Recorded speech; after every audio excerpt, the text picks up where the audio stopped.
Katatapos lang ng lalaki na manalo ng kampyonato sa wrestling. Akala niya ay magdadala siya ng karangalan sa pamilya at magbibigay dangal sa bansa.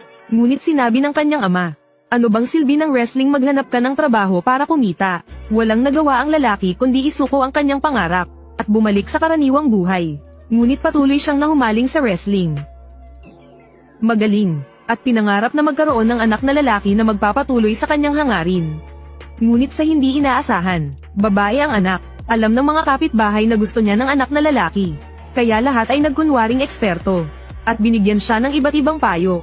Mayroon pang nagturo ng mga lihim na paraan. Pinaka nakakatawa sa lahat ay ang pagpapakain ng matamis sa baka sa gabi. Sa mismong araw ng panganganak, nagsama-sama ang mga eksperto sa bahay ng mga sing upang hintayin ang pagsilang ng batang lalaki. Para patunayan na epektibo ang kanilang mga payo. Ngunit nang marinig ang iyak ng sanggol, lahat ay nagpigil ng tuwa. Ngunit sa kasamaang palad, babae pa rin ang anak. Tila laging niloloko siya ng Diyos. Naging napakahirap ng sitwasyon. Kung epektibo talaga ang mga payo, siguradong walang babae sa buong nayon. Ngunit patuloy pa rin si Sing sa pagnanais ng anak na lalaki. Ngunit tila kasing tigas din ng Diyos ang kanyang loob. Ang pangatlong anak ay babae pa rin. Pati ang pang-apat ay hindi naiiba. Nakaramdam ng matinding pagkakasala ang kanyang asawa. At buong pusong nagsabi na hindi niya natulungan itong magkaroon ng anak na lalaki. Dahan-dahan nang nawala ang pag-asa niya. At itinago ang hanggaring magbigay dangal sa bansa. Isinilid niya ang mga medalya sa kahon. Hawak ang gintong medalya, makikita kung gaano siya kalungkot at walang magawa. At isinara ang natitirang pag-asa sa loob ng kahon. Mula noon hindi na siya muling nagpunta sa wrestling gym. Hoy Mahavar Singh, kahit imbitahan siya ng mga kaibigan manood ng laban, wala na siyang interes. At dahil walang anak na lalaki, madalas pa siyang latin ng mga kapitbahay. Lagi kong ipinagdarasal na magkaroon ka ng anak na lalaki. Ngunit kapag isinara ng Diyos ang isang pinto, magbubukas siya ng isang bintana. Hanggang isang araw, binugbog ng dalawang magkapatid ang dalawang binata hanggang sa hindi na makilala. Dumating ang mga magulang ng mga binata upang humingi ng paliwanag. Akala ng lalaki ay pamangkin niya ang may kasalanan. Ngunit sinabi ng asawa niya, na mga anak niyang babae ang gumawa noon. Para siyang nakadiskubre ng bagong mundo. Hindi siya makapaniwalang tinitigan ang dalawang anak. At saka tumingin sa dalawang binatang bagbog sarado. Agad siyang taos-pusong humingi ng paumanhin. Pagkatapos ay tinawag ang magkapatid. Natakot si Gita na maparusahan. Nagkamali kami itay, ngunit hindi siya pinagalitan ng ama. Bagkus pinasabi sa kanila kung ano ang nangyari. Labis ang pagkagulat ng mga bata. Nagsimulang ikwento kung paano nila binugbog ang mga lalaki. Hindi nila maipaliwanag ng salita ang tagpo. Kaya ginawang halimbawa ang pinsan sa tabi. Suntok diretso, hila sa buhok, siko, sakal. Bigla siyang natauhan. Lubos na namana ng mga anak niya ang kanyang talento. Hindi lang lalaki ang marunong lumaban. Kaya rin ang babae. At maaari pa nilang tuparin ang pangarap na hindi niya natapos. Maging kampyon sa mundo. At magbigay dangal sa bansa. Sinabi ni Singh sa asawa. Na gusto niyang sanayin ang mga anak bilang wrestlers. Ngunit tutol na tutol ang asawa. Bigyan mo ako ng 1 taon, subukan ko lang. Kung mali ako, itatago ko ng tuluyan ang pangarap ko. Sa kanyang pangako, napilitan ng asawa na pumayag. Pumasok si Singh sa silid ng magkapatid. At sinabi sa kanila na bukas ng alas 5. Kakain sila ng paborito nilang merienda. Nagulat ang magkapatid. Akala nila may nagawang mali. Pagdating ng umaga sinabi ni Singh na mula ngayon magsasanay sila sa wrestling. At iyon na ang huling beses nilang kakain ng masarap. Dahil kailangang panatilihin ng wrestlers ang timbang nila. Kaya agad nilang nilantakan ang pagkain. Hanggang sa mabusog sila ng sobra.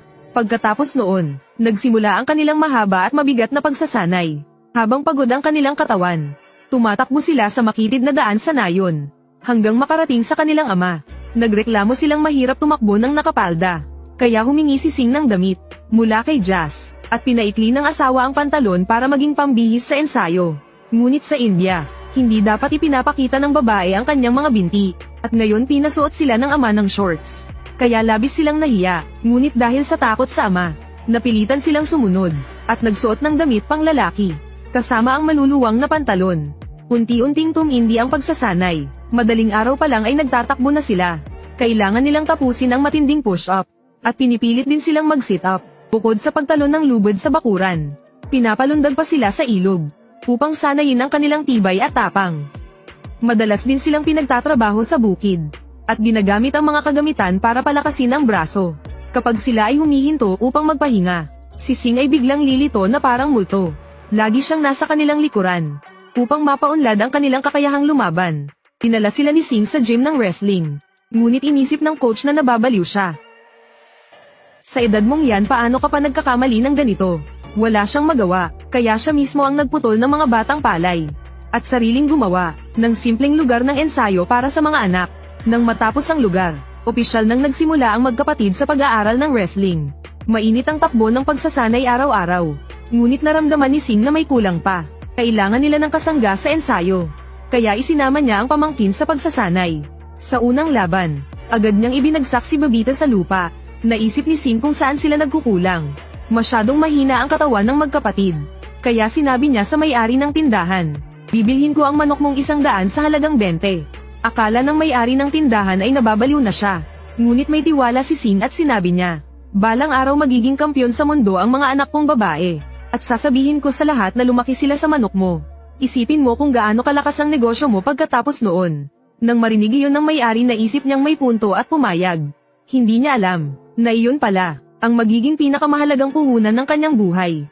Simula noon, araw-araw ay nakakakain ng manok ang magkapatid. At may kasamang mainit na gatas. Ngunit nagsimula ang mga chismis sa nayon. Bakit pinapayagan ang mga babae na mag-wrestling? Hindi ba sila baliw? Walang hiya talaga. Walang sino man ang sumang-ayon sa ginagawa ni Singh. Naging katatawanan ang kanyang mga anak. Hindi na matiis ng magkapatid ang mga pangungutya. At sinubukang tumanggi sa ama sa iba't ibang dahilan.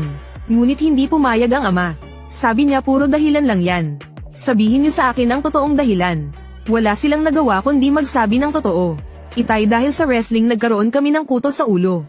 Kagabi lang nakapatay ako ng 8 piraso. Iyon ang totoong dahilan. Tuwa ang naramdaman nila noon. Ngunit para matigil ang pag-iisip nila, kinaumagahan tinawag ni Singh ang barbero. Umiiyak si Gita at nakiusap sa ama. "Huwag mong gupitin ang buhok ko. Pangako susunod na ako sa lahat ng gusto mo. Hindi na ako susuway kailanman." Ngunit tahimik lang si Singh. Walang pakialam sa pagmamakaawa ng anak. At sinabi sa barbero, habang bumaba ang unang gunting. Pumikit si Gita na puno ng kawalan ng pag-asa. Sa India ang buhok ay parang kaluluwa ng isang babae. At ang pagkawala nito ay masakit kaysa kamatayan. Simula noon, 2 batang mukhang lalaki ang makikita sa lansangan. At lahat ay nakatingin sa kanila ng may pagtataka. Dahil sa India walang babaeng ganun ang itsura. Agad silang naging tampulan ng pangungutya. Pinagtatawanan sila ng mga kapitbahay. Maging sa paaralan ay hindi sila pinaligtas. Madalas silang binibiro at ginagambala ng mga kaklase. Rebelde sa panahon ng kabataan. Kaya nagsimulang maghimagsik ang magkapatid. At nagplano silang suwayin ang kapangyarihan ng ama. Una nilang inayos ang alarm clock. Tinakda nila ito sa alas 8. Pagkaingay ng alarm, nagpanggap agad silang nagsasanay. Pagdating ni Singh sa bakuran, sinarkastiko pa siya ni Gita. "Bakit po kayo ang huli ngayon? Siguro tumatanda na kayo." Sa gabi naman habang nagsasanay, sinasadya nilang sirain ang mga pamilya. At kunwaring nasasaktan habang tumatakbo. Kapag naglalaban naman sila, pinaglalaroan lang nila ang laban. Ang ganitong sitwasyon, nagpatuloy hanggang sa kasal ni Senita. Nakita ng ina ang kanilang ayos. Alam niyang pupunta sila sa kasal ng kaklase. Binigyan sila ng alahas upang mag-ayos. At pinaalalahanan na umuwi bago mag-alas 8.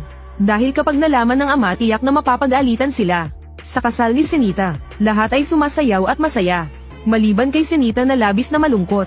Nakaupo siyang puno ng lungkot at pangamba. Dahil ipapakasal siya sa lalaking hindi pa niya nakikilala. Habang si Gita ay nagpakawala ng kanyang sarili. At nagsimulang sumayaw sa gitna ng lahat. Marahil ito ang una niyang pagkakataong maging masaya. Mula nang magsimula ang pagsasanay. Sa sandaling iyon, parang para sa kanya ginanap ang kasal. Ngunit dumating si Singh na puno ng galit. Pinaghiwalay niya ang mga tao at lumapit kay Gita. Inanyayahan pa siya ng pamangkin na sumayaw.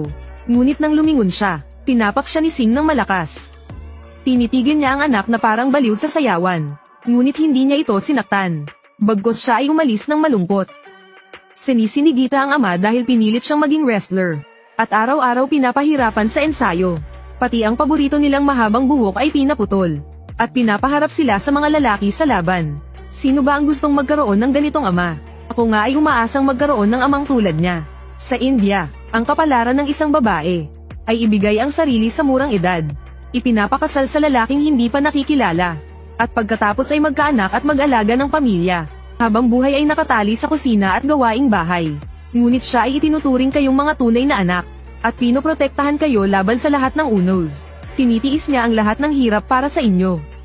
Bakit nga ba? Dahil gusto niyang magkaroon kayo ng sarili ninyong buhay. Ano ba ang kasalanan niya? Ang mga salitang iyon ni Senita ay tila kumalabit sa puso ng magkapatid. Tinitigan nila ang amang nakahiga ng may pagsisisi.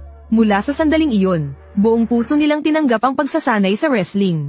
At hindi nagtagal, nagkaroon ng malaking pagbabago sa larangan ng sports sa India. Sa bayan, idinaos ang kauna-unahang paligsahan ng lalaki at babae. Si Gita lamang ang tanging babaeng kalahok. Sa simula pinagtatawanan siya ng lahat. Maging ang referee ay sinabihang huwag masyadong seryosohin ang laban. Dahil babae lang daw siya. Ngunit nang magsimula ang laban, ipinakita ni Gita ang tunay niyang galing. At binago ang paniniwala ng mga lalaki tungkol sa babae. Halos magkapantay ang lakas ni Gita at ng lalaki. Minsan pa nga, naibabagsak pa niya ang kalaban. Namangha ang lahat ng manonood. Maling-mali ang pagmamaliit nila kay Gita.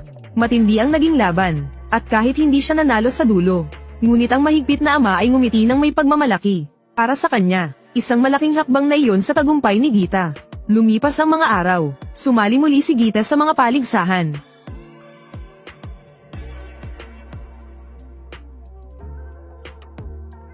At paulit-ulit na tinalo ang mga kalaban. Nakamit ang mga tropeyo at gantimpala. Ipinakita niya sa lahat na hindi mas mahina ang kababaihan kaysa kalalakihan. Hindi lang siya nanalo sa laban, kundi nanalo rin siya sa puso ng mga tao. Mabilis siyang umangat mula sa maliit na bayan patungong pambansa, at naging kampyon ng Youth Division. Lumipas ang panahon, lumipat si Gita mula Junior patungong Adult Division. Mas lalo pang umangat ang kanyang talento. Paulit-ulit siyang naging kampyon, siya at ang kanyang pamilya. Naging iginagalang na tao sila sa buong bayan. Ngunit, bilang isang pambansang coach sinabi ng ama kay Gita, na kailangan niyang sumali sa profesional na national team.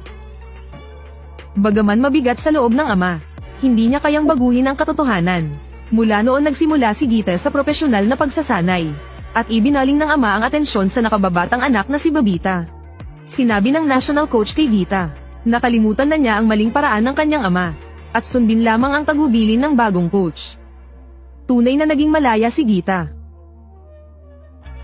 Ngunit nang umuwi siya sa bakasyon, kinwestiyon niya ang mga teknik ng kanyang ama, na nagdulot ng matinding pagtatalo sa pagitan nila. Sa dulo natalo ang ama sa laban. Naging mayabang si Gita at kinutya ang teknik ng ama, na hanggang national champion lang ito, at hindi mananalo sa internasyonal na paligsahan. Sinabi ni Babita kay Gita, na hindi ang ama ang natalo, kundi ang sariling kayabangan ni Gita. At dahil dito nagkahiwalay ang landas ng magkapatid.